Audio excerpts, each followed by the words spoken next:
Let's go back. Where were you born? In Piercetown, 2 or 3 miles toward Williamston, probably. At home? Yes, at home.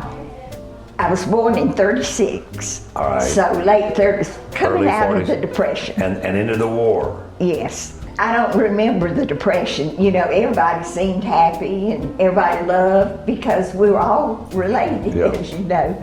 But the war made an impression on me because I was 8 or 9 years old. And we lived at Piercetown Grocery in the house behind that at that time. And the men all gamed at the little grocery store in our front yard or something under the trees. And that's all they talked about was the war.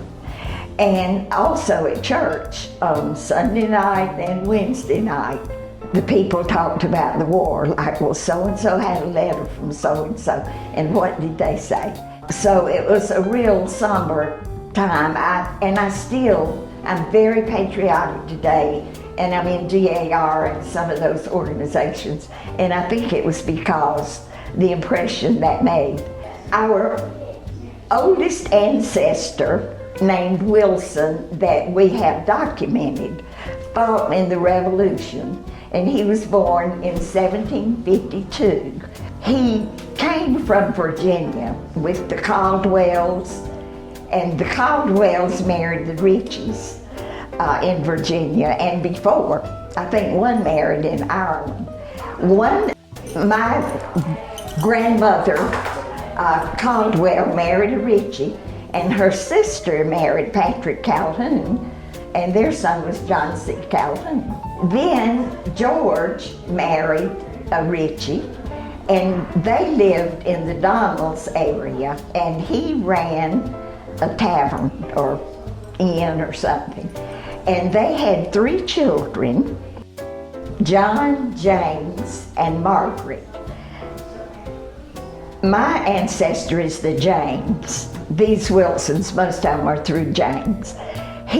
They were in the Abbeville area, and then he first bought property in Piercetown in 1835. So he started the Wilson line here, coming up here.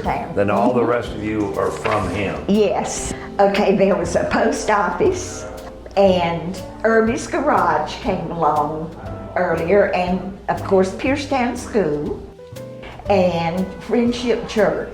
Then the farmers had the gin up at Rogers' store.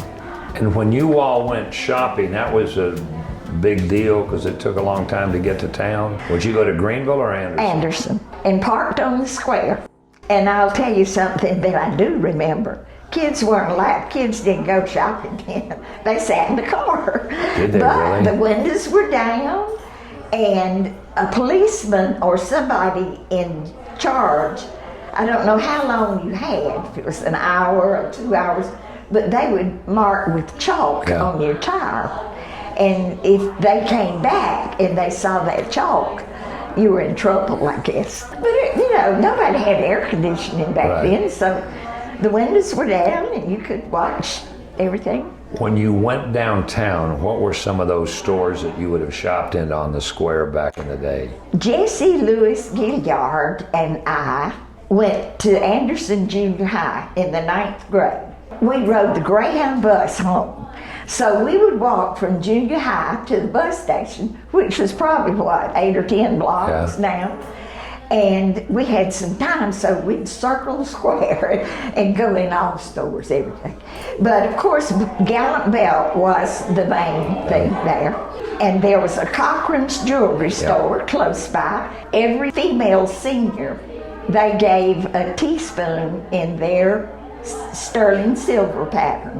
And that's when I picked out my silver, when I was a senior. In high school? Yes, and one of the girls didn't want hers, so she gave me the ticket, and I got 2 teaspoons and started my sterling when I was a senior in high, and I still love that pattern today. Then you go on, and it was a hotel or something across the street, Fant's bookstore, a sporting goods, turn left, Sears maybe, turn left again, and there was a drugstore right there, and later a shoe store. Okay. And then you cross the street again, And there was a couple of dressing stores, Singer sewing machine place, then Woolworth. Bales building? Bales, I couldn't think of that, and then Penny's, and a ladies' store. So when you would make your rounds, then you'd get on a bus. We'd walk on down we'd go back to, the bus station was down below Fance, down that street. And get on the bus and drive home and get off in Piercetown. Yes. Eventually you took all this information that you had accumulated and you became an author. I did. Tell me how that came about. Well, it was basically, nobody had ever done the history of Piercetown that I was aware of. Did you know Miss Lizzie Webb? Yes. Okay. She, of course, was a real historian. And when I was small, we would go past a churchyard or something and people would say, well, there's Lizzie. She'd be getting information off the tombstones. I guess that just impressed me, and I knew her and I spent some time with her. I thought, I want us to have some history. So my husband had a book on his family and it didn't look real complicated, so I thought I can do that. So I started just gathering information, and I had a form that I would send people that I knew. I didn't know all the dates and that kind of thing. And I would say, put down what you can. And I would call my mother and ask her to check with people, and I would get information, and just kept on, and I decided I was going to have it published. And I found a lady in Mount Holly, North Carolina, that drew all my pictures in the book. And everybody has talked about how well that was done. And my book has, but I've forgotten exactly the dimensions of Piercetown in it. Somebody wrote that in the paper one time. Yeah. It went from near the sign down south. It is. To Beaver Dam Church, up to the Beulah Church, Mount Pisgah in Friendship. And actually, I guess it almost goes to 6 and 20 Creek, but those are the main 4 churches. Then at what point did you leave Piercetown? I graduated Anderson Girls High when I was 16 years old, and I knew all my life I wanted to be a nurse. And I had decided to go to Atlanta, to Piedmont.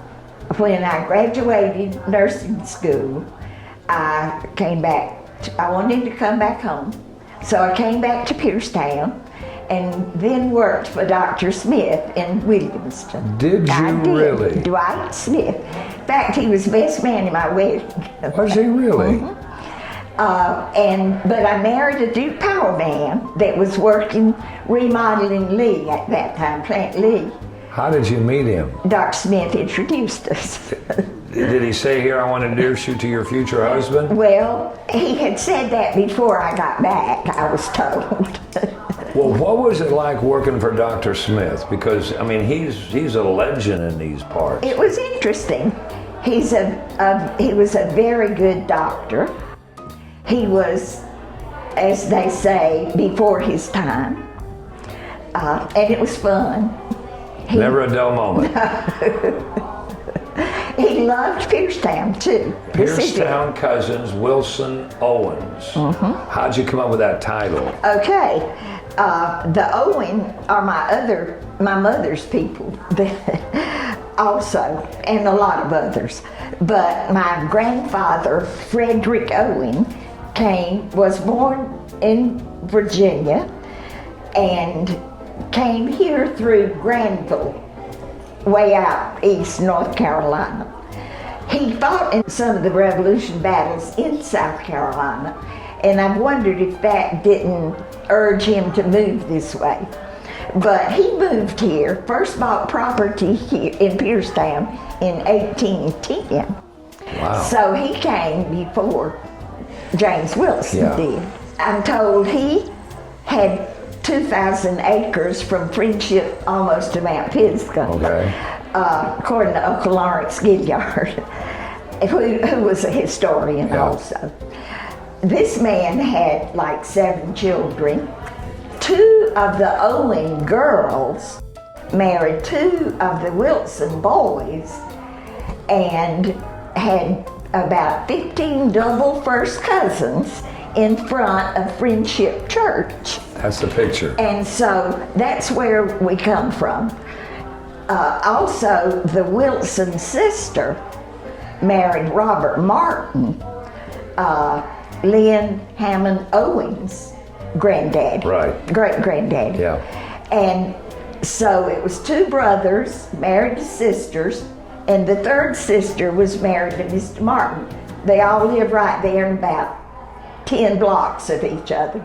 Miss Eva, thank you for sharing your story with us, and I know these people in the next room are anxious to have you make an appearance.